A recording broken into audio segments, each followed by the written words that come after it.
New at 5, as millions of Georgians tried to receive unemployment benefits early on in the pandemic, a newly released state audit reveals the State Department of Labor was only answering 4% of phone calls. Joe Hankey talked with the state labor commissioner today about the report, and Joe, he says the 4% figure really doesn't accurately tell the story. But for those people trying to get through all of this, it was very frustrating nonetheless. Yeah, tough time for those people. A state labor commissioner tells me during a recession, the unemployment rate increases over several months, and the increase in unemployment claims is then manageable. When the pandemic began, though, unemployment went from 3.5% to more than 12% in 1 month, straining the entire Department of Labor.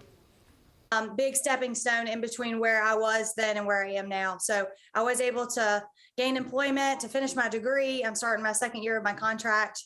So things are going well. Emily Mooneyhan received unemployment benefits in 2020 and used it as a bridge to better days. It took weeks, though, she says, to receive her benefits because of several holdups, and she struggled to get anyone with the State Department of Labor on the phone to help. Hours of phone calls, and I use social media, try to get in touch with anybody to reach out and say, hey, I need help. 11 Alive eventually connected Mooneyhan with the state, but she wasn't alone. This new audit from the Georgia Department of Audits and Accounts reports only 4% of calls were answered during the pandemic. The state's labor commissioner, though, says that percentage is an unusable number and is only from a 1-month sample of April to May 2020 and needs context. That's actually 360,000 phone calls that we did we're able to answer. Now that comes to about, 10 to 11,000 calls a day. In March of 2020, as the first COVID cases were reported in Georgia, the Department of Labor received 635,000 calls, 6 times the previous month. By April and May of 2020, 9 million calls per month were coming in,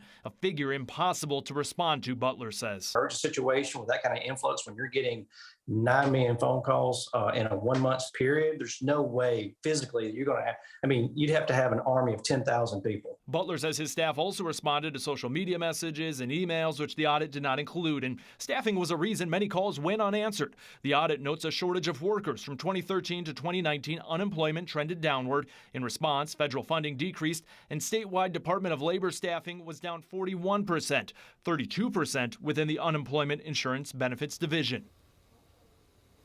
And despite holdups for some, in the first full year of the pandemic, the Department of Labor paid out $14.6 billion in benefits, up from $302 million in 2019.